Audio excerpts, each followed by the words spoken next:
Jadi zikir nafas itu keluar Allah masuk hu. Pertanyaan ayahandaku, akbarnya ada di mana?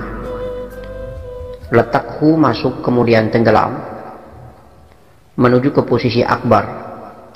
Akbar itu sudah berada pada posisi masing-masing sebagai alif, kaf, ba, dan ro. Posisi alif berada di ubun-ubun kepala, namanya nuril akbar, cahaya hampa. Cahaya akbar, cahaya yang besar. Dia berada di ubun-ubun kepala, posisi alif sebagai zat Allah. Maka Allahu Akbar terdiri dari Allahu Alif, Allahu Kaf, Allahu Ba, Allahu Ra. Allahu Kaf ini berada pada posisi kerongkongan Baitul Kursi. Kemudian Allahu Ba berada pada posisi perut. Dan Allahu Ra berada pada posisi kolbi. Jadi lini daripada akbar atau terminal stasiun, posisi letak duduknya akbar ini adalah merupakan letak duduk untuk menerima datangnya hu sebagai nafas atau jiwa. Jatuhnya nafas atau jiwa sebagaimana Abah sudah bertausiah ulang-ulang. Kita hantar menuju ke zat Allah, maka dia berada pada alif. Kita hantar pada posisi kerongkongan di Baitul Kursi, maka dia berposisi sebagai Allahu Qaf. Kemudian posisi Allahu Ba, posisi nafas jatuh di perut. Dan posisi roh, nafas atau jiwa tenggelam di dalam kolbi atau Nur Muhammad. Dan biasanya mereka berkolaborasi ketika nafas kasar dan nafas halus. Ketika kita hu ini tenggelamkan, kita lenyap masuk melalui rongga hidung, nafas kasar dan nafas halus akan berkolaborasi dan membentuk kondensasi jiwa, profil jiwa seperti raga kita di kerongkongan. Insya Allah seperti itu. Dan posisi larinya nafas hu itu berposisi alif. Hanya yang dimaksudkan dengan di mana letak posisi akbar, itulah letak posisi yang Abah jelaskan. Posisi akbar terdiri dari alif, kaf, baro. Akbar, alif berada di dahi, tepatnya di belakang dahi atau di atasnya dahi, di ubun-ubun kepala, melingkar dia posisi di ubun-ubun kepala. Itulah alif zat Allah. Yang kedua, kaf itu di kerongkongan di Baitul Kursi, sehingga sananya Allah yang bernama Baitul Kursi di kerongkongan. Kemudian di Masjidil Haram, posisi ba, insya Allah di Baitul Maqdis menuju ke sasaran Qiblat. Lalu posisi roh di kolbi manusia di posisi Baitullah, Hajar Aswad. Tempat terinti kedudukan daripada posisi nafas yang jatuh, atau posisi tenggelam atau fananya jiwa atau nafas kita, atau posisi fananya daripada hu yang masuk. Ketika posisi hu itu masuk dan tenggelam di alif kaf baro ini, itu Abah sudah bertausiah ulang bahwa tergantung daripada laduni karomanya Allah Subhanahu wa taala. Allah melalui utusannya, melalui ridhonya, melalui tuntunannya, Robita Mursyid, Datuk para Nabi dan para wali serta Abah Mursyid insyaallah yang akan secara gaib membimbing menuntun arah menuju ke alif, kaf, ba atau ro. Hidup ini ketika kita beraktivitas itu hanya ada dua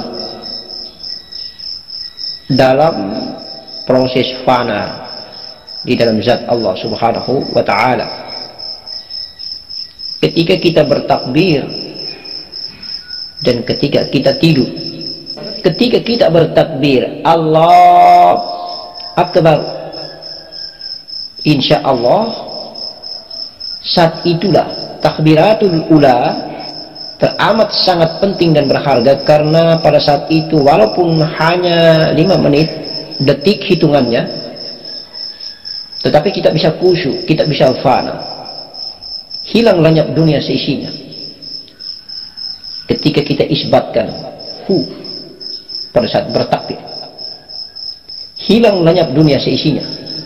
Di mana Allah, di mana aku hamba, di mana aku Allah, di mana aku hamba. Aku hamba lenyap dan fana di dalam aku Allah. Pada saat bertakbiratul ihram, Allah Akbar, insya Allah. Dan pada saat kita tidur, itu pun Allah menggenggam jiwa ini, insya Allah. Maka hilang lenyap dunia sisinya. Proses fana yang begitu indah. Maka tidak boleh kita lalai. Ketika imam masjid, imam waktu memimpin sholat, melaksanakan takbiratul ula, kita jangan terlambat. Karena kalau imam yang faham di dalam proses mi'raj billah ini, maka ketika dia mengangkat takbir, dia sudah membawa pergi berangkat perjalanan jiwa dan ruhani kita menuju Allah subhanahu wa ta'ala di makam singgasana. Kalau kita terlambat datang mengikuti takbiratul ula, itu simbolnya sama ketika kita mau berangkat terlambat, diangkut, diakomodir, diakses oleh kendaraan. Sudah jalan kendaraannya, kita kemudian ikut dari belakang, dan akhirnya kita tidak jalan karena sudah dijalankan oleh imam, dijalankan oleh pemimpin sholat. Kalau pemimpin sholatnya faham dan tahu tentang takbiratul ula, merupakan kisah keberangkatan, kisah mi'raj, maka imam itu adalah pemimpin daripada jiwa makmumnya, sehingga sebelum dia pimpin sholat, insya Allah pemimpin sholat selalu memberikan perintah untuk kita tertibkan saf, barisan, kemudian mengangkat komando salat jami'ah rahimakumullah. Kita menjawab, kita sudah siap mau berangkat ini wahai Pak Imam. As-salat la ilaha illallah. Insyaallah kita berdiri betul, kita pasang niat kita, imam pasang niatnya, kemudian imam siap takbiratul ula. Allah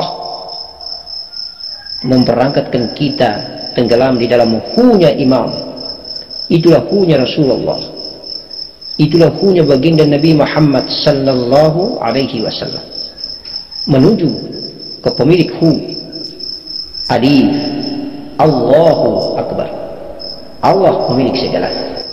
Kita bertemu Allah di saat kita takbiratul ula, walaupun hanya hitungan detik, insya Allah.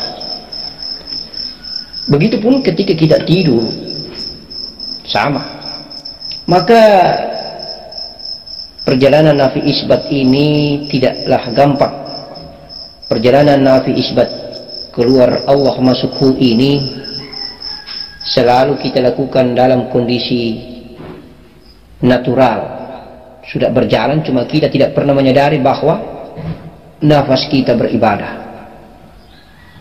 Hanya saja batang tubuh kita tidak pernah menyadari bagaimana caranya agar connect, nyambung antara ghaib nafas kita dengan batang tubuh kita yang zahir, nyata ini, sehingga kita sadar akal, sadar otak, sadar pikiran, tahu bahwa oh ternyata bagaimana caranya mengibadahi nafas ini ada dengan cara seperti ini. Padahal kalaupun kita belum dikasih kesadaran hidayah oleh Allah subhanahu wa ta'ala pun, nafas ini sudah beribadah. Untuk menertibkan ibadahnya sesuai dengan tuntunan asma Allah, sesuai dengan tuntunan sifat Allah, sebagai tuntunan zat Allah, tuntunan zahir ciptaan Allah subhanahu wa ta'ala baginda Nabi Muhammad sallallahu alaihi wasallam yang mulia dengan ajaran Nabi, dengan ajaran Rasulullah Al-Karim ini, melalui kitab Allah, melalui sunnatullah. Maka perhatikan baik-baik ketika kita ruku atau kita sujud, selalu kita nafi. Dan apabila kita takbir atau saat kita duduk di antara dua sujud, selalu kita isbat. Jadi proses nafi dan isbat daripada nafas ini sering berjalan ketika kita sholat. Maka itulah hakikat sholat tertinggi kalau orang memahami dan mengetahui rahasianya. Setiap kita takbir, kita isbat. Setiap kita ruku, kita nafi. Intidal, kita isbat. Waktu sujud, nafi lagi. Duduk di antara dua sujud, kita isbat lagi. Sujud lagi, kita nafi lagi. Berdiri seperti alif, kita isbat lagi. Jadi kalau berdiri pasti bentuk alif, duduk pasti bentuk lam, ruku bentuknya seperti ha, dan juga dia bentuk seperti lam Allah,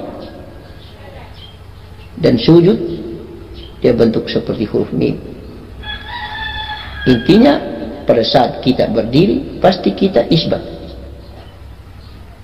kita ruku nafi, intidah isbat lagi. Kita sujud, insya Allah kita nafi. Duduk di antara dua sujud, kita isbat lagi. Hanya nafi dan isbat. Hanya lepas dan tenggelam. Hanya lepas dan fana. Biarkan nafas ini nafi, pesiar ke bumi. Kemudian biarkan nafas ini isbat, tenggelam di dalam zat Allah subhanahu wa ta'ala. Allahumma salli ala Sayyidina Muhammad wa ala ali Sayyidina Muhammad. Rahasia besar sekali ada di ubun-ubun kepala ini. Makanya anak kita, sang bayi yang kecil baru dilahirkan, ubun-ubun kepalanya lembek, berdenyut ubun-ubun kepala itu. Insya Allah, subhanallah, maha besar dan maha kuasa Allah subhanahu wa ta'ala. Maka sesungguhnya Allah ini sangat dekat dengan hambanya yang bernama manusia ini, dan lebih dekat dia daripada urat leher. Dan urat leher itu kan kita tahu dia tidak berada di dada, dia tidak berada di perut, tetapi dia berada di kepala. Lebih dekat sekali daripada urat leher.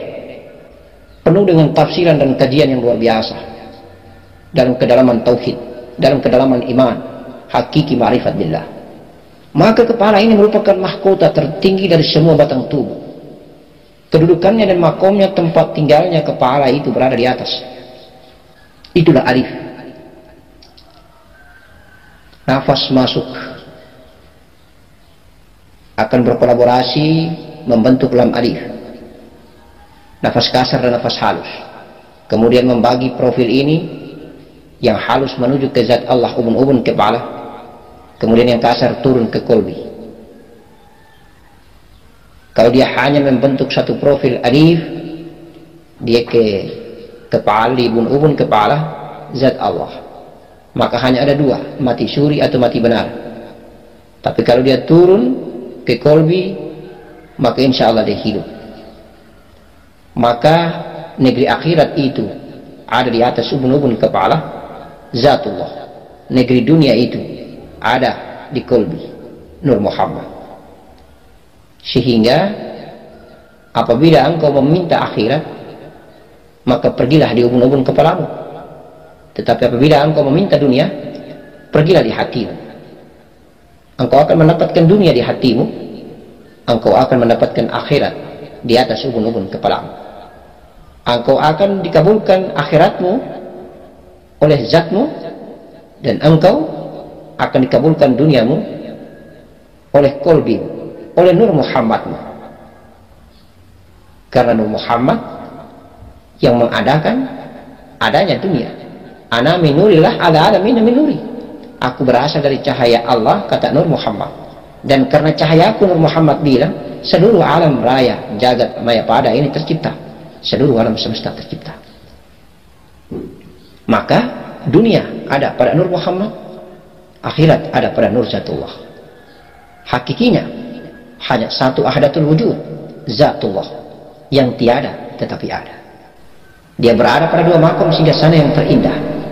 Makom bait yang tertinggi, rumahnya yang tertinggi di alam hampa, nuriyal hampa, dan bait yang berada di makom dada, mahligai terindah. Di balik sirnya ada aku, di balik kolbi ada fuad, ada sagofa, ada sir, ada rahasia, ada aku, kata Allah. Itulah dua cahaya, itulah nur Allah, Nur Muhammad.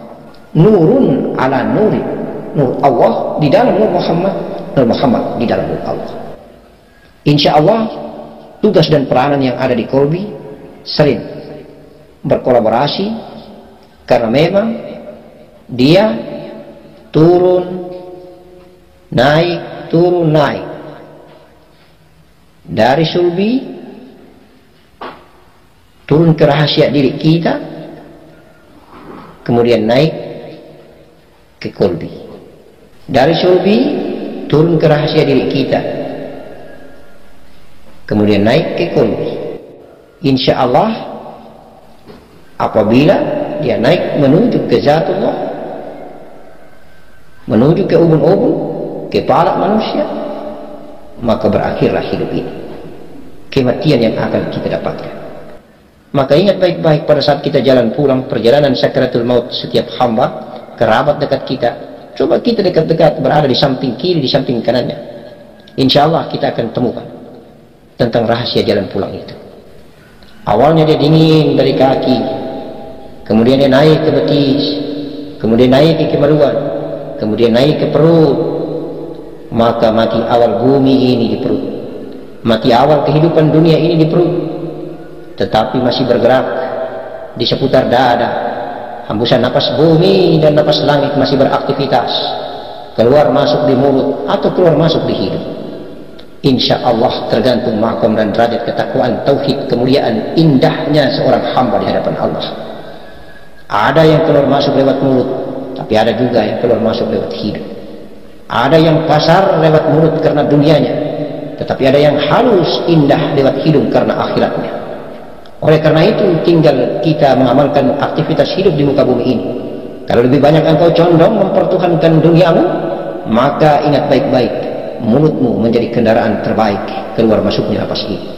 Tetapi apabila akhiratmu yang terindah lebih tinggi dan mendominasi, maka insya Allah nafas hidung adalah nafas adil, akhirat yang terindah yang akan menentukan jalan keselamatan. Maka tandanya pada saat meninggalkan dunia, mulut terbuka atau mulut tertutup. Apabila mulut terbuka dan lepas nafas itu keluar bergentayangan di bumi, maka tandanya hamba ini hubud dunia.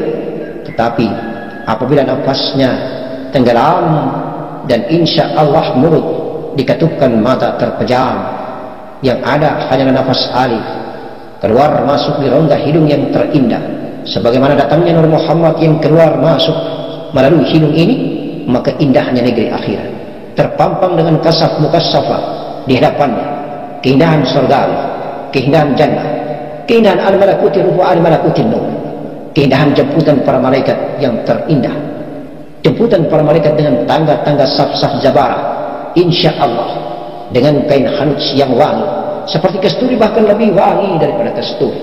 La ilaha illallah Muhammadur Rasulullah. Subhanallah, datang dengan kenikmatan dari kedua orang tua, pulang pula dengan kenikmatan. Setetes mani ditinggalkan, sel ovum ditinggalkan, sebagai tanda bahwa kita pernah hidup karena adanya saripati bumi, saripati makanan gizi, saripati tanah. Nur Muhammad telah datang dan telah pulang, datang pulang meninggalkan sisa zahirnya mani, setetes mani dan sel ovum. Waja'alna min baini sulbi wat tara'ib, waja'alna min baini sulbi wat tara'ib, waja'alna min baini sulbi wat tara'ib. Insya Allah terpancar mani dari kedua tulang sulbi, laki-laki dan tulang dada perempuan. La ilaha illallah, la ilaha illallah Muhammadur Rasulullah. Masya Allah. Hidup ini apa yang kita cari? Sementara. Hidup kekal dan abadi selama-lamanya itulah di negeri akhirat.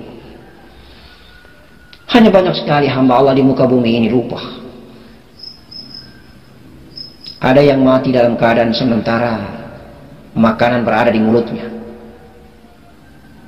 Ada yang mati sementara duduk berdiskusi memperbincangkan persoalan dunia. Ada yang mati dalam keadaan sementara berdiri berwawancara, berinterview. Banyak sekali kematian-kematian, banyak sekali lepasnya nyawa daripada raga ini dalam keadaan aktivitas dunia. Dan ini menjadi introspeksi dan renungan sebenarnya buat kita yang hidup. Ya Allah, biarkanlah kami pulang ke negerimu, ke hadiratmu, dalam keadaan genggaman kedua tanganmu yang indah. Dalam keadaan genggaman daripada kuasa dan kebesaranmu yang penuh dengan rahmat kasih sayang. Dalam keadaan kami beribadah, dalam keadaan kami sujud, kami ruku, kami zikir, kami menyebut namamu, dalam keadaan kami cinta, kami kasih dan kami sayangmu ya Allah. Kami sayangimu ya Allah, kami sayangimu ya Rahmanu ya Rahim. Allah, izinkanlah kami mencintai, mengasihimu dan menyayangimu. Izinkanlah ya Allah, izinkanlah kami menyembah dan bersujud hanya kepada Engkau. La ilaha illa Allah la ilaha illallah, la ilaha illallah, la ilaha illallah, la ilaha illallah, Muhammadur Rasulullah, Muhammad Rasulullah. Zahir batang tubuh ini adalah Muhammadmu Rasulullah. Zahir dan batang tubuh ini adalah Muhammadmu Rasulullah. Jiwa dan nafas ini adalah Ahmadmu. Nur yang ada di kalbi ini adalah nur sifatmu, dan engkau adalah nur satu. Subhanallah, subhanallah, subhanallah, subhanallah wa bihamdi, subhanallahal azim. Astaghfirullah, astaghfirullah, astaghfirullahal azim, astaghfirullahal azim, astaghfirullahal azim. Alladzi la ilaha illa huwal hayyul qayyum wa atubu ilaihi. Ya Allah, ya Allah, ya Allah, maafkanlah, ampunilah kesalahan dan dosa dari batang tubuh, daripada zahir hina ini, insyaallah. Ingatlah olehmu dalam memelihara nafasmu, dalam berdiri, ruku, sujud, dan duduk di antara dua sujud, sehingga dapat memberikan tanda kepada sekalian badan, jasad, ragamu, dan segala cahaya nurul alam di atas segalanya. Ada ekspresi cahaya alam yang luar biasa ketika engkau keluar daripada sajadah. Tetapkanlah hatimu pada kehidupan dua negeri, negeri dunia dan akhirat. Rabbana atina fid dunya hasanah wa fil akhirati hasanah wa qina adzabannar. Allah akan menganugerahi martabat, insyaallah Allah akan menganugerahi martabatmu menjadi martabat nabi, martabat rasul. Allah akan mengharamkan jasad, tubuh, ragamu dimakan api neraka, dan jasad, raga badanmu akan utuh, tidak akan dimakan tanah. Rasulullah Al-Karim An-Nabi Muhammadin sallallahu alaihi wasallam bersabda, tafakur sesaat itu lebih besar pahalanya daripada beribadah 70 tahun lamanya, dan berpikir tentang ma'rifat kepada Allah, maka nilai tafakur itu lebih beribadah 1000 tahun lamanya. Allah berfirman dalam surat Al-Qaf ayat 16, dan kami lebih dekat daripada ulat leher. Sekali lagi, dan kami lebih dekat daripada ulat leher. Insyaallah sebuah renungan yang panjang, dan mudah-mudahan dapat memperbaiki aktivitas ibadah nafas ini. Assalamualaikum warahmatullahi wabarakatuh.